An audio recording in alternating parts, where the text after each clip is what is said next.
Olá a todos, meu nome é Malu Flávia Porto Amorim. Eu sou formada em Direito, sou bacharel em Direito pela Universidade Estadual do Piauí. Eu tenho uma especialização em Direitos Humanos e sou mestre em Sociologia pela Universidade Federal do Piauí. Fui professora durante alguns anos, ministrando disciplinas sociojurídicas no curso de Serviço Social e tenho uma aproximação muito grande com o tema da gestão e das políticas públicas, principalmente no que toca ao exercício do poder popular, da democracia, nesse contexto de elaboração de políticas públicas e de reivindicação de direitos sociais. Então, a gente vai dar continuidade ao curso de Gestão em Políticas Públicas com a unidade número 5, que é Desafios para a Gestão de Políticas Públicas no Brasil e no Mundo. Nossa ementa está aqui apresentada. Nós vamos falar sobre os impactos do neoliberalismo e da mundialização do capital para a gestão de políticas públicas. Vamos falar sobre gestão orçamentária no cenário contemporâneo, sobre as parcerias entre o poder público e as entidades da sociedade civil e, por fim, estratégias de gestão no cenário atual. Vamos começar, então, falando um pouco sobre conceitos elementares. Se nós vamos falar sobre impactos do neoliberalismo, sobre a gestão de políticas públicas, nós precisamos entender em que consiste o neoliberalismo. O neoliberalismo, obviamente, tem uma ligação com o liberalismo. O liberalismo é um termo que conceitua uma política econômica e também doutrina... Corta.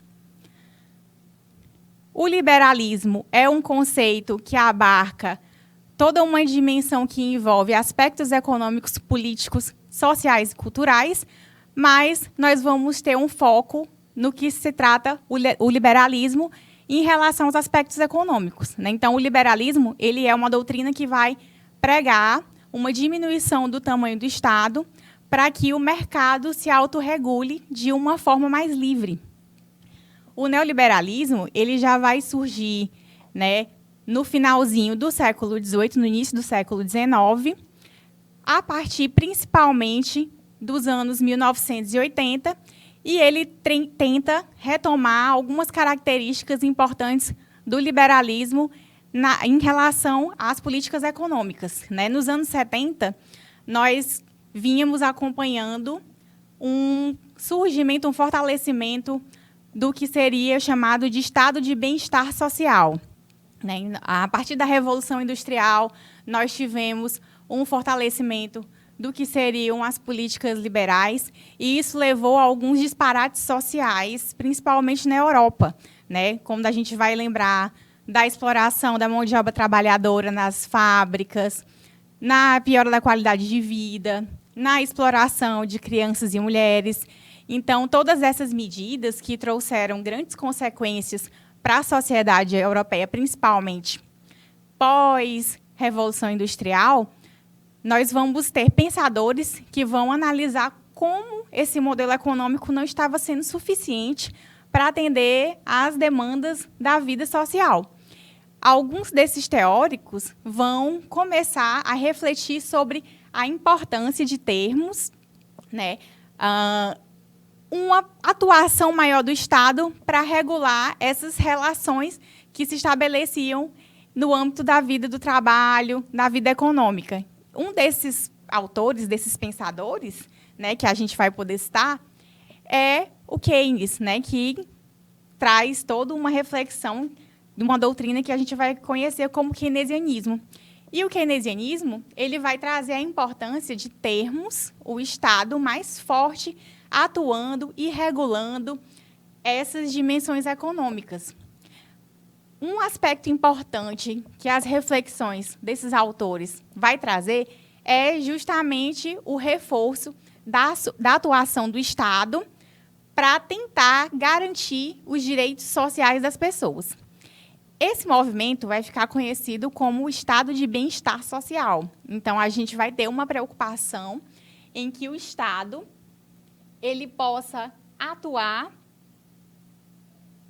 numa perspectiva de melhorar a vida das pessoas, né? De garantir saúde, de garantir educação, de garantir moradia. Então, o estado de bem-estar social vai se fortalecer, né, nessa perspectiva de corrigir algumas desigualdades que vão surgir a partir dessa mudança de perspectiva com a Revolução Industrial. E aí, o estado de bem-estar social, obviamente, por ter uma atuação mais forte, ele traz um aumento do tamanho do Estado, né? O Estado acaba trazendo mais responsabilidade para si, para conseguir dar conta de tantas dimensões da vida social. E um desses aspectos, né, que envolve esse aumento do tamanho do Estado, envolve também o aumento da arrecadação de tributos. Toda essa questão do Estado maior, pagamento de maiores tributos, né, a demanda de uma maior quantidade de servidores públicos, enfim, tudo isso que envolve o estado de bem-estar social começa a entrar em declínio nos anos 70. Né? Então, a gente vai ter um modelo econômico que acaba trazendo também um peso sobre a vida dos cidadãos, principalmente se esses recursos advindos dos tributos não são tão bem geridos. E esse modelo, né, acaba entrando em declínio. E aí, no final dos anos 70, a gente começa a ter, novamente, um retorno das ideias liberais. Né? O liberalismo ressurge como uma crítica ao modelo de estado de bem-estar social. Em 1975, né, a gente vai ter o ditador chileno Augusto Pinochet como um dos grandes expoentes ao que seria dito como um retorno do modelo liberal, aparecendo como esse neoliberalismo. Né? Então, o Augusto Pinochet ele entrou em contato com alguns acadêmicos, né, da Escola de Chicago, a Escola de Chicago que tem importantes contribuições para as discussões sociais, para as teorias sociais, para as teorias de movimentos sociais, inclusive. E esses estudiosos da Escola de Chicago, nos Estados Unidos, recomendam algumas medidas para tentar diminuir um pouco o tamanho do Estado e implementar algumas reformas em sentido de caminhar para uma maior aproximação com o modelo liberal. E aí a gente vai ter a adoção de algumas medidas para a liberação do mercado, para diminuir a interferência do Estado nas regulações entre o mercado. E uma dessas medidas era justamente a redução do gasto público, né? Já que a gente precisa, para implementar um modelo de estado de bem-estar social que presta vários serviços, então nós precisaríamos ter uma quantidade grande de servidores públicos. E aí, uma dessas medidas, com a redução dos gastos públicos, seria justamente a demissão em massa de servidores públicos.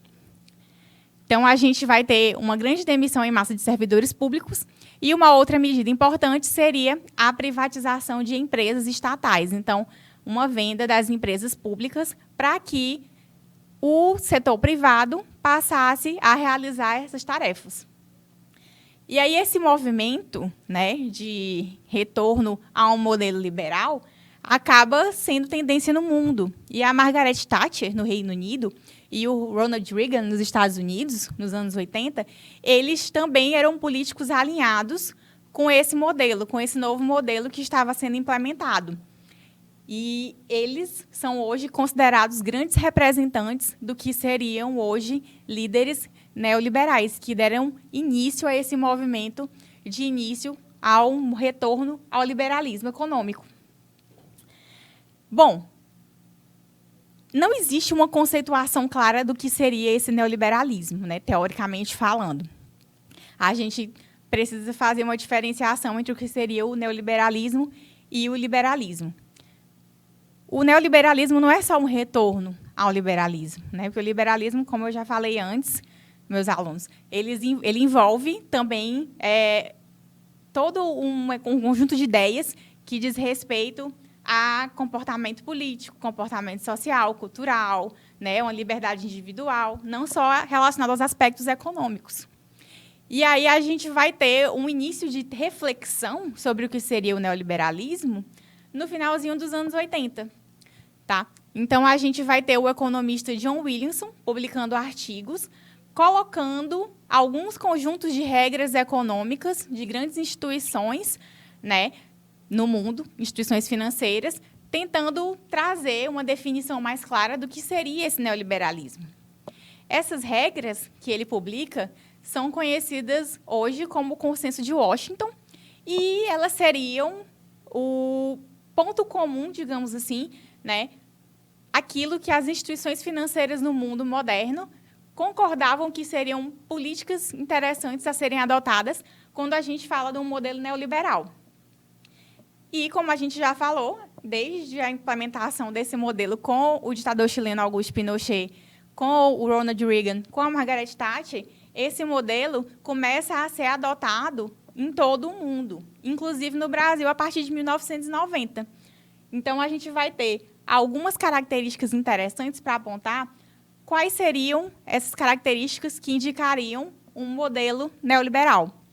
Primeiro, seria a disciplina fiscal, né? Então, um controle rígido dos gastos públicos, com a redução desses gastos, né? Obviamente, já que a gente quer um enxugamento do tamanho do Estado, num modelo neoliberal, e uma reforma tributária. Bom, se nós temos um governo anterior de bem-estar social que precisa implementar uma série de políticas públicas para garantir acesso dos cidadãos a direitos sociais, a gente tem um Estado grande, um Estado com muitos funcionários públicos e um Estado que arrecada muitos tributos.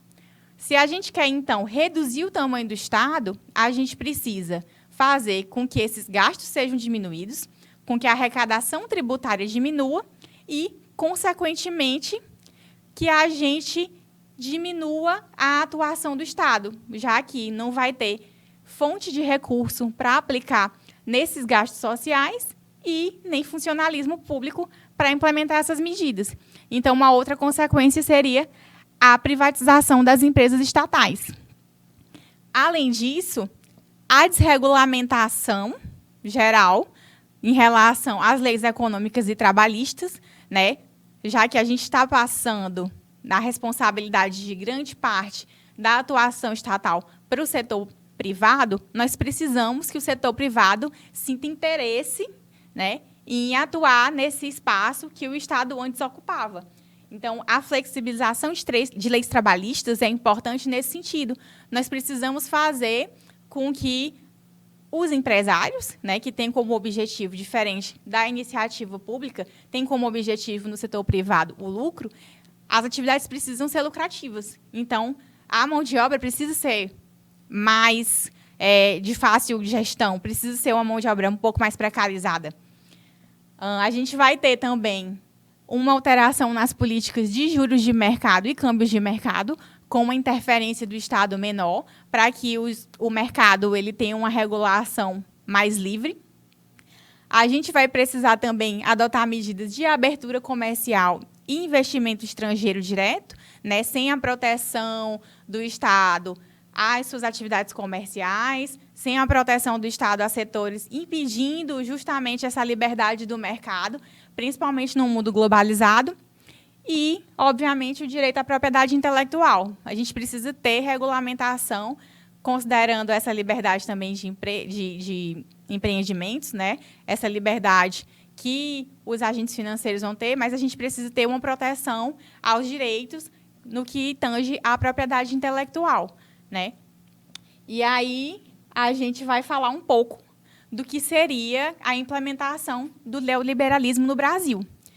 No Brasil, a gente vinha passando, na década de 70, década de 80, por algumas tentativas de modernização do Estado brasileiro, né? E desde antes, na verdade, a partir de Getúlio Vargas, já houve tentativas de modernização do Estado brasileiro e a gente vinha numa perspectiva de adotar um modelo de administração pública burocrática para garantir isonomia, para garantir legalidade, né? Tendo os agentes públicos ficado mais restritos a uma atuação em que separasse os bens privados dos bens públicos, agindo com impessoalidade, agindo na legalidade, com a moralidade.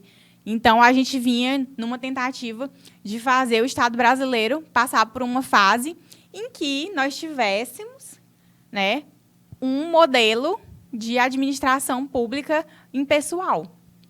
Bom, a adoção de um Estado brasileiro mais baseado no modelo burocrático acabou trazendo também algumas consequências no Brasil, que seria um excesso da burocratização. Então, a gente tem um excesso de leis, de regras, que acabam engessando o Estado de funcionar em algumas perspectivas. Nesse sentido, quando o presidente Fernando Henrique Cardoso assume, ele começa um movimento, né, para tentar reformar o Estado brasileiro. E aí, implementado pelo ministro Bresser Pereira, o governo do Fernando Henrique Cardoso implementa o que seria o Plano Diretor de Reforma do Aparelho do Estado, né?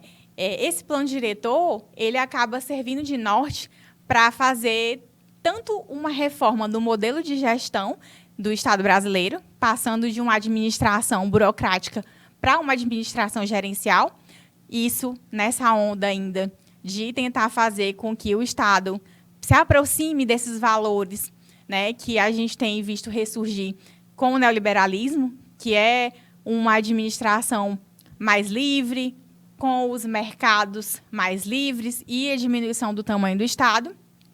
E, ao mesmo tempo, o governo do Fernando Henrique Cardoso planeja, com isso, também fazer um enxugamento do tamanho do Estado e se aproximar dessa tendência no mundo, né, que a gente viu que se iniciou com o Pinochet e foi dado continuidade com o Reagan e a Thatcher.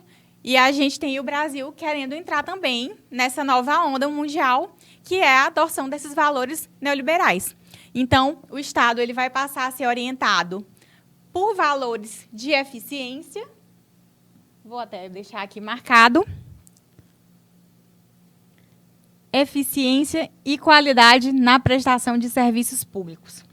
Inclusive, na nossa Constituição Federal, a eficiência ela passa a ser enquadrada na Constituição, ela é inserida na Constituição, pela Emenda Constitucional número 94, como um valor, né, um princípio da administração pública, né?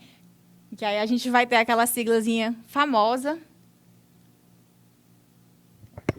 que é o que chamam de LIMP, né? Os concurseiros, quem estuda para concurso público acaba lembrando que vão trazer aí os valores, né, da administração brasileira, que são o início, né, a primeira letra dos princípios que vão reger a administração pública.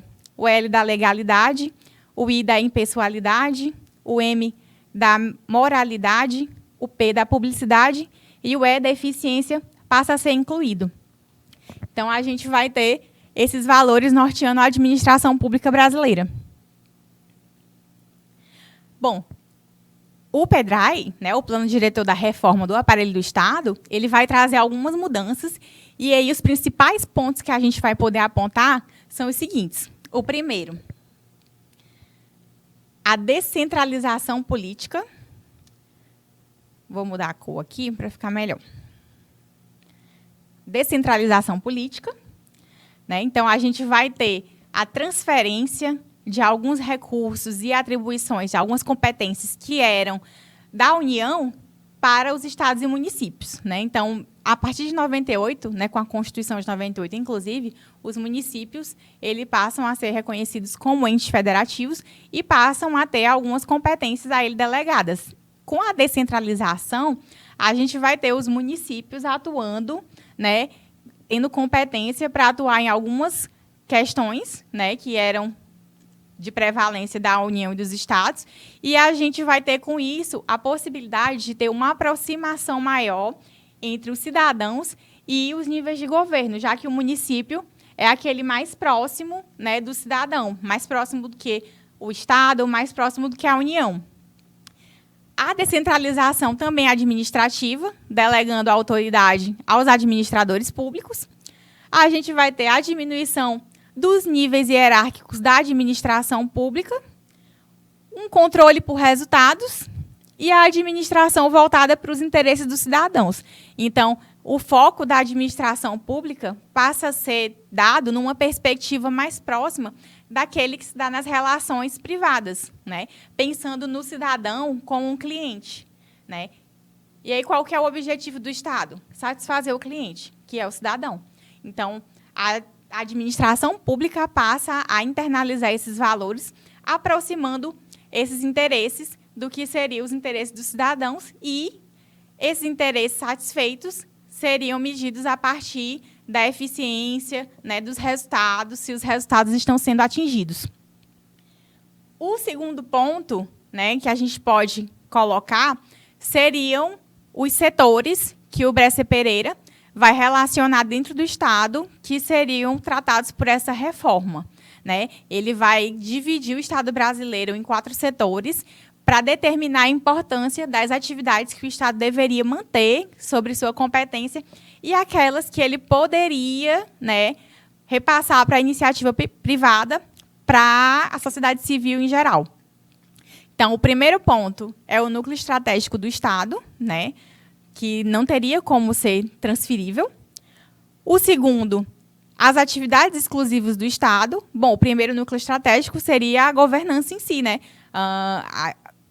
Relações internacionais, legislação, essas atividades que são, obviamente, que compõem a função do Estado.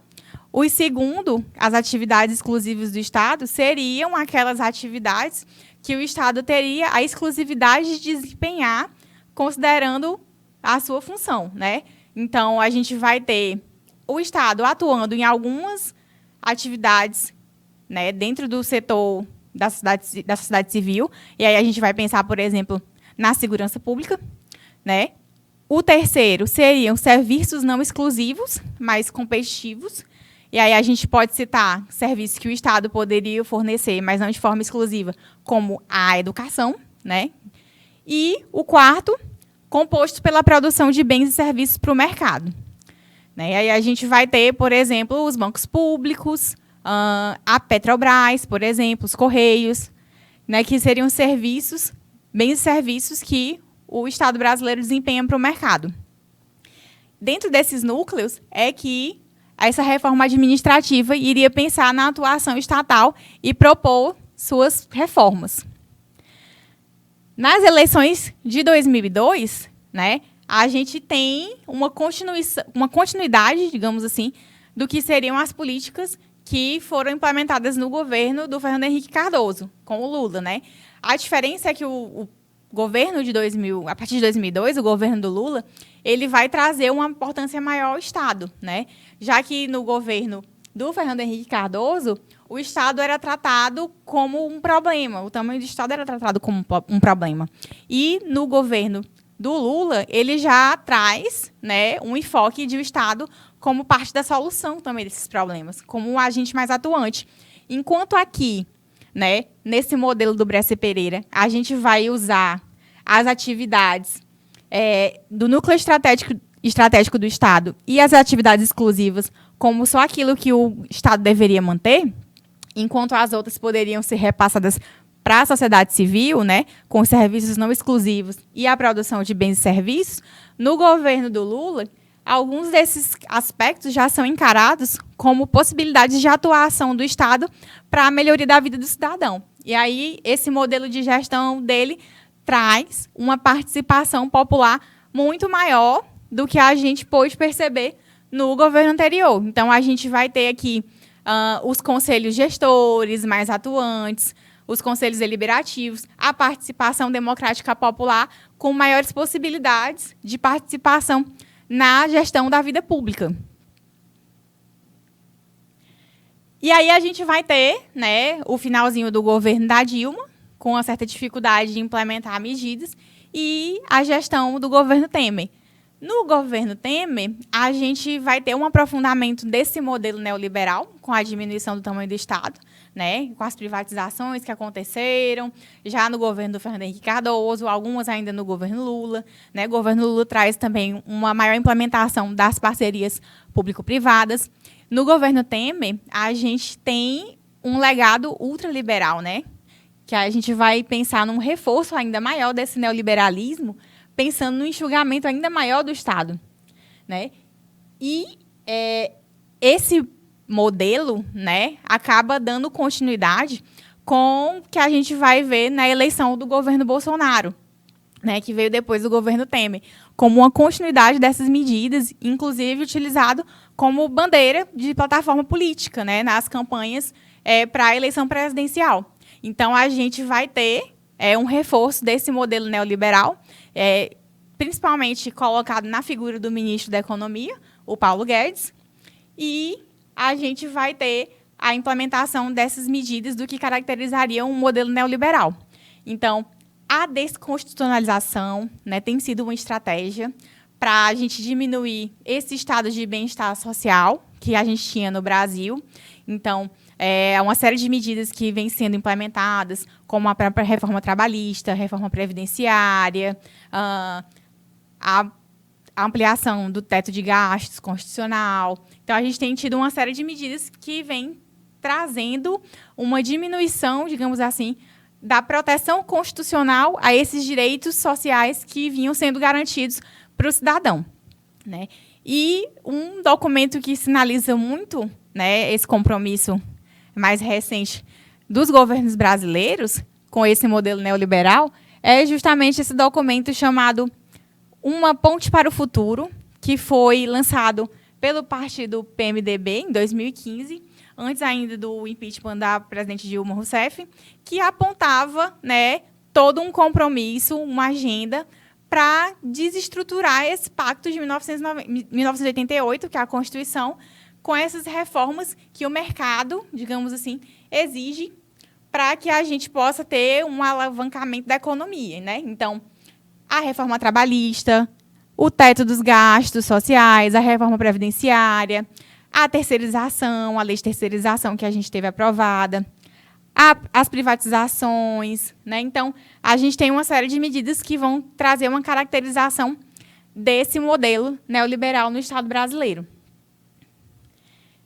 E aí, junto a tudo isso, a gente precisa falar da mundialização do capital, né? Que é o que a gente vai caracterizar essa última etapa, digamos assim, mais recente etapa do desenvolvimento do capitalismo, né? Que iniciou com o capitalismo, a partir do que a gente pode entender como um modelo econômico, com a Revolução Industrial, né? E aí esse capitalismo tem se transformado, tem assumido novas feições, tem mudado sua cara, né? A gente hoje já saiu de uma fase de um capitalismo voltado, né, para os mercados globais, para focar num capitalismo mais alinhado com as políticas, né, de especulação financeira, né, de pensar, né, nessa nova fase desse capital financeiro. Então, esse movimento, né, também com essa mundialização do capital, a globalização, ele também faz uma pressão nas agendas políticas em todo o mundo, tá? E aí a gente precisa compreender essas mudanças ocorridas no Estado brasileiro, não só no Estado brasileiro, mas na América do Sul como um todo, na Europa, na América do Norte, né, com essa aproximação desse modelo neoliberal nas últimas décadas, como um reforço, né, uma atuação do capital nessas demandas, na implementação desses modelos de política que exige uma maior liberdade econômica, como a gente já viu, e essa liberdade econômica demanda que algumas barreiras, inclusive nacionais, sejam diminuídas, né? Então, a gente precisa ter o Estado aberto, né, para facilidade das trocas desse novo modelo econômico, né? Então, a desregulamentação de barreiras, a não proteção aos mercados nacionais, como a gente já falou. A gente vai pensar nas multinacionais, né, nas empresas que atuam em vários países. Tudo isso faz parte dessa pressão, né, que o Estado vem sofrendo para ter uma mudança nessa perspectiva de favorecimento desse modelo neoliberal. E aí, isso vai trazer uma série de consequências que a gente tem visualizando. Primeiro, como a gente já viu com a implementação desse modelo neoliberal, né? A gente tem um enxugamento do tamanho do Estado, a diminuição do número de servidores públicos para reduzir o teto de gastos, a promessa de uma reforma tributária, né, que ainda não se deu de forma efetiva no Brasil, né? A gente tem ainda uma discussão muito grande sobre o que seria essa reforma tributária, como deveria ser essa reforma tributária, mas a gente ainda não teve, de fato, uma reforma tributária sendo implementada, né, embora seja uma promessa de governo. A gente tem tido reformas trabalhistas, reformas previdenciárias. Então, tudo isso enfraquece a participação da sociedade, né, de forma atuante, né, tendo seus direitos sociais mais restritos, né, inclusive sob a desculpa do orçamento público.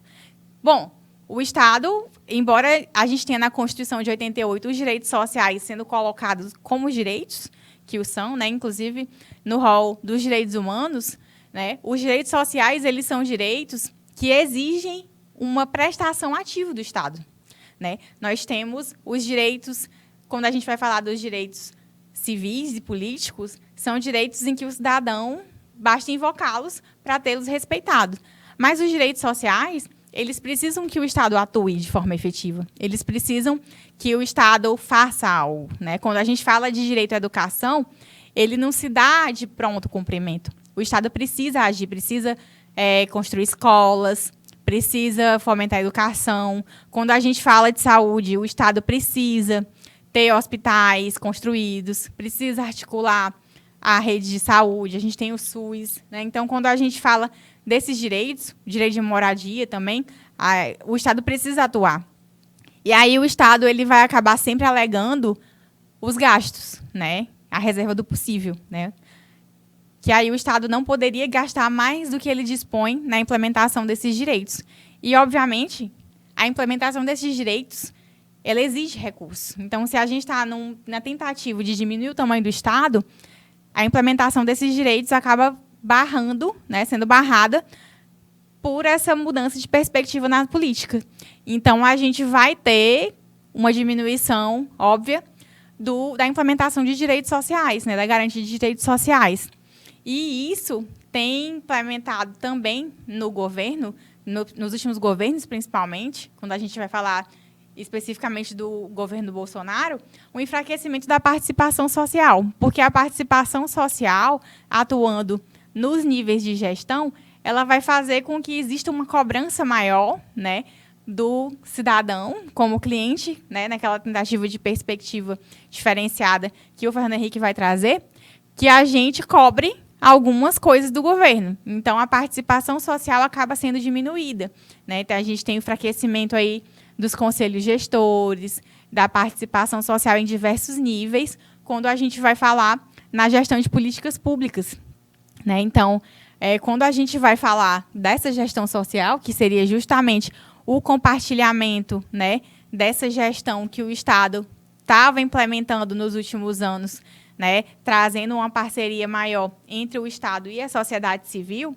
a gente vai ter um enxugamento da participação social no nível de decisão, mas um aumento maior da atuação da sociedade civil nas políticas públicas.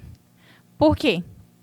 Porque a gente vai ter o Estado se eximindo, né, de participar das políticas públicas em alguns setores, né, como a saúde, a própria educação, né? A gente vai ter o Estado incentivando a sociedade civil a participar, sendo o fornecedor, né, desses serviços que seriam importantes. E aí a gente tem, para complementar, a aprovação da regra do teto de gastos, que vai limitar o crescimento das despesas de cada ano à inflação do ano anterior. Então, todo o planejamento do governo ele vai se dar a partir da aprovação do teto de gastos ao que foi a inflação do ano anterior. O que isso vai repercutir, né? Vai repercutir na elaboração das leis de diretrizes orçamentárias. O Estado brasileiro prevê na Constituição que o Poder Executivo ele vai, né, ter responsabilidade pela execução do orçamento a partir de algumas leis, que seriam o Plano Plurianual, as diretrizes orçamentárias e os orçamentos anuais. A lei de diretrizes orçamentárias, elas são responsáveis pelas metas fiscais, né, que seriam o montante a ser arrecadado pelo Estado e como é que vai ser feito o gasto, tanto com o pessoal, com o serviço público, como outras despesas de custeio, as subvenções, né, os repasses para os estados, para os municípios, os setores em que isso vai ser investido, né, o meio ambiente, a saúde, a educação, a segurança pública. Então, a lei de diretrizes orçamentárias, ela precisa trazer essas metas fiscais. E aí, o Estado, ele precisa gastar com responsabilidade, né? Então, a gente tem a lei de responsabilidade fiscal, que vai trazer uma série, né, de regulamentações em relação ao Poder Executivo, em como ele vai poder fazer esse gasto, como vai poder realizar o gasto. Então, a gente tem previsão de como serão as receitas, de como é que vai ser aplicado o gasto. A gente vai ter uma limitação em relação a como vai ser possível utilizar os recursos, né, a partir do que a lei de diretrizes orçamentárias vai trazer. Então, tudo isso está previsto também na lei de diretrizes orçamentárias e o Estado precisa se submeter à responsabilidade fiscal. Então, quando a gente tem um teto de gastos instituído, o Estado não vai poder fugir disso sob pena de cometer crime de responsabilidade. Os governantes, então, ficam de mãos atadas em relação a isso.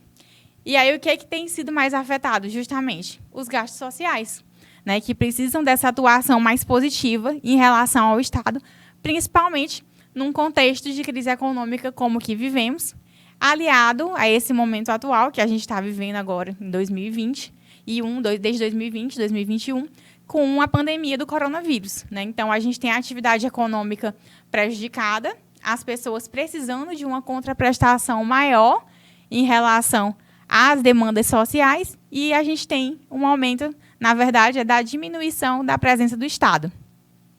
Então, a gente precisa ter em mente que o planejamento privado e o planejamento público têm diferenças, né? Apesar de que o Estado brasileiro tem buscado se aproximar, né, de algumas questões relativas ao planejamento estratégico, à gestão que acontece no setor privado, no setor público, o objetivo é outro, que é o bem-estar da coletividade, né? E isso não pode ser perdido de vista.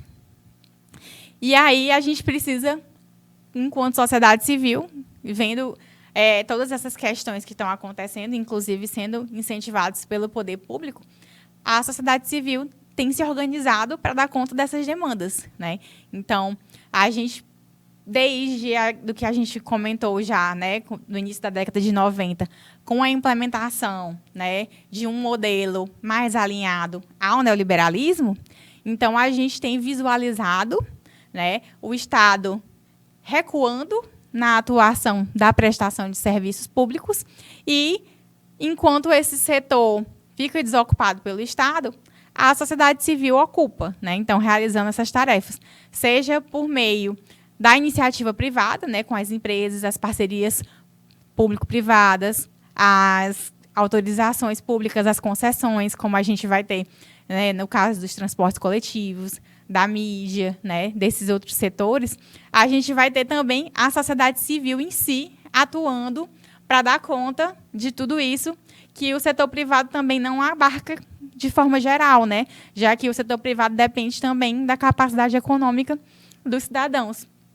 E aí a gente vai ter o terceiro setor, que é o que a gente vai chamar o terceiro setor, que tem uma conceituação ainda um pouco problemática, mas a gente poderia definir como o conjunto de entidades sem fins lucrativos que não integram a estrutura do Estado, que a gente chamaria de primeiro setor, e nem do mercado, que é o segundo setor, constituídas como pessoas jurídicas de direito privado, sob o substrato de associações, fundações, instituições religiosas ou partidos políticos, para atuar justamente naquilo que o Estado e nem o mercado estão dando conta, que é a prestação de alguns serviços que envolvem direitos sociais.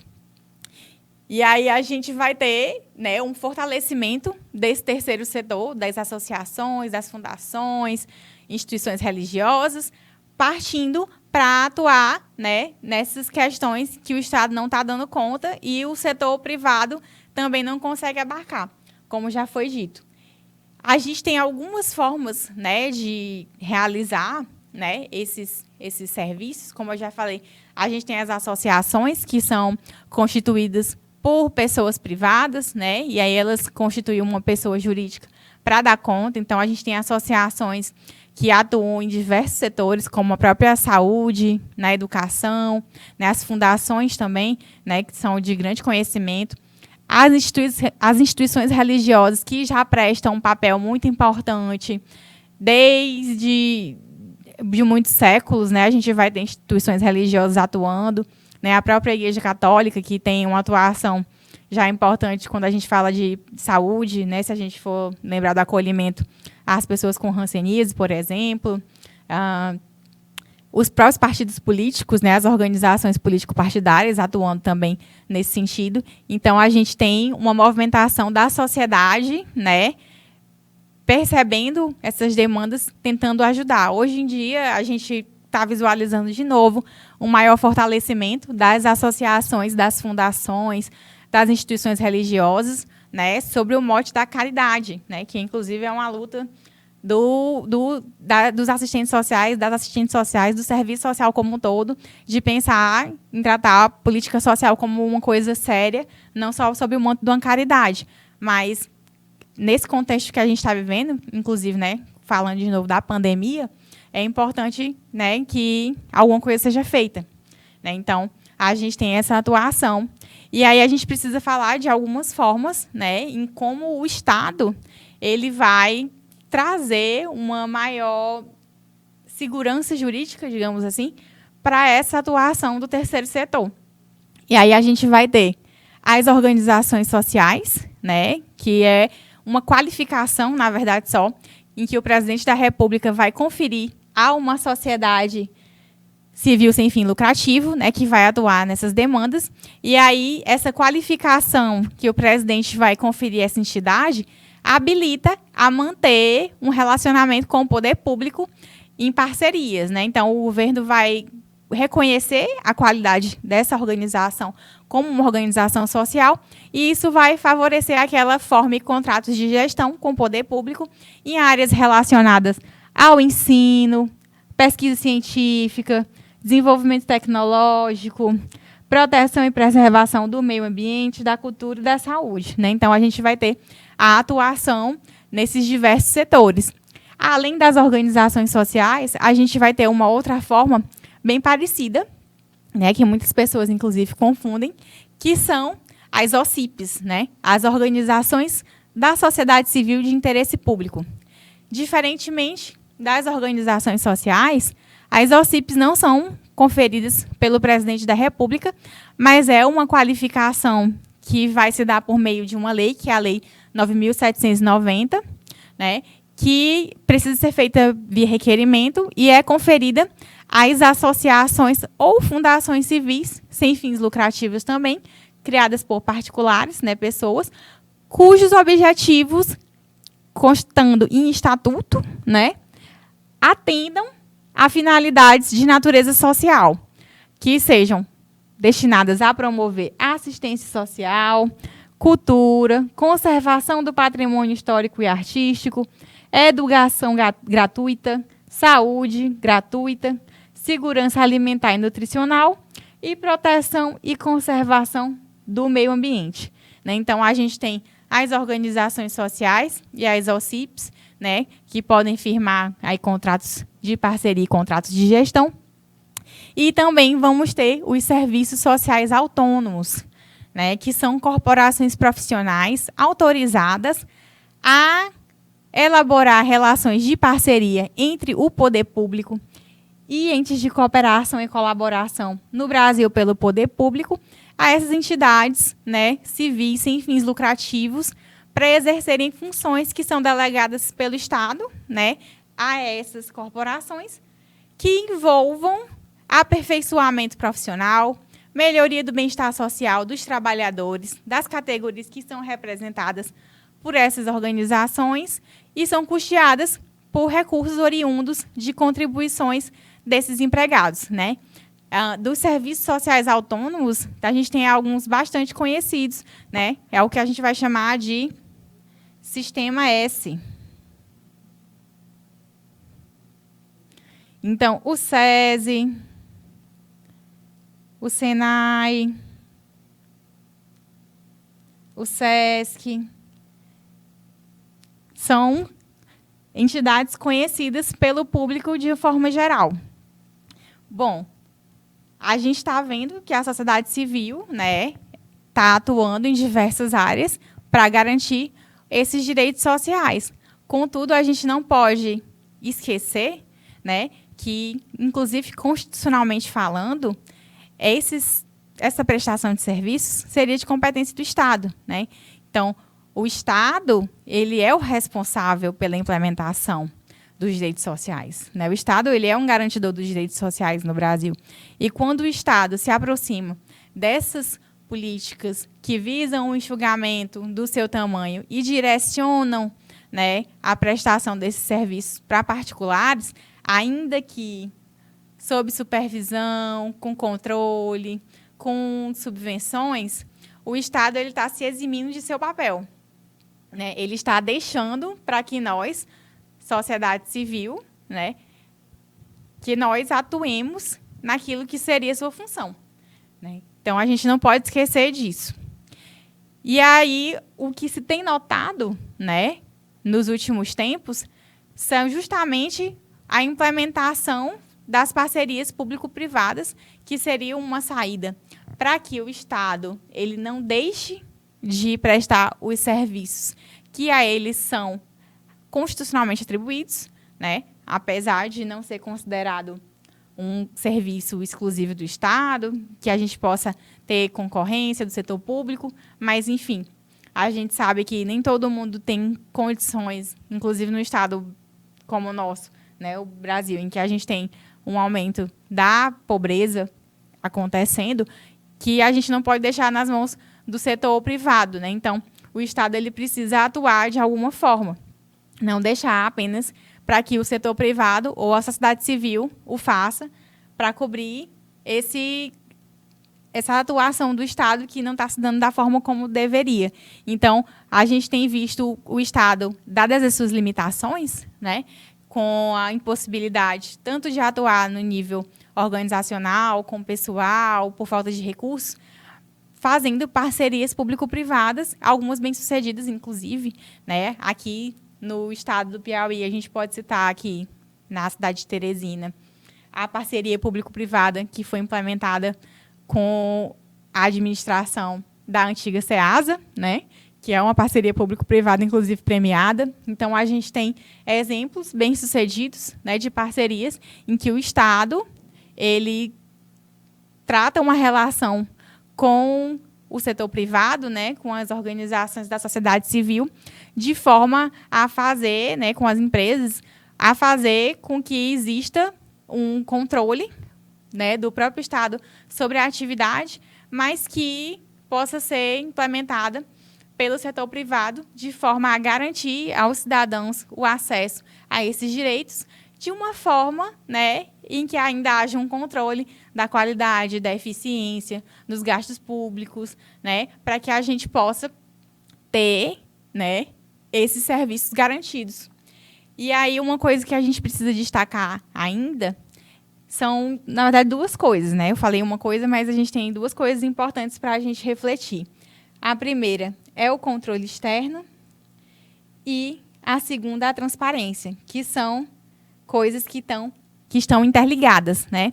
Quando a gente fala de transparência, a gente está falando da possibilidade de qualquer pessoa, né, do povo, de qualquer pessoa que queira ter acesso aos gastos, à administração, à gestão, ao planejamento público, né? Nós, como cidadãos, embora a gente eleja representantes, né, que vão atuar, né, na gestão das políticas públicas, que vão aplicar as leis, enfim, a gente precisa saber o que está acontecendo, né? A gente precisa saber como é que os nossos recursos estão sendo gastos, como estão sendo aplicados, né? E isso é feito por meio da transparência.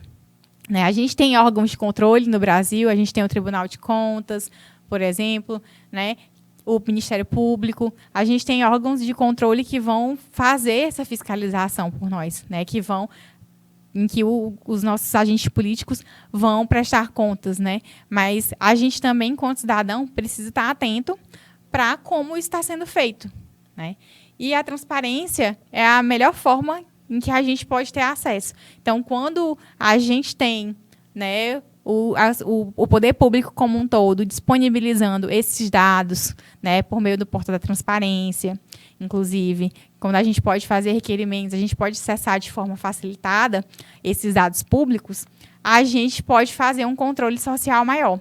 E isso vai permitir, né, que a gente possa ter uma gestão, né, uma gestão pública mais eficiente, né, voltada para os nossos interesses. Então, é a nossa vigilância que vai permitir que a gente tenha um melhor gasto, uma melhor aplicação, uma melhor gestão das políticas públicas.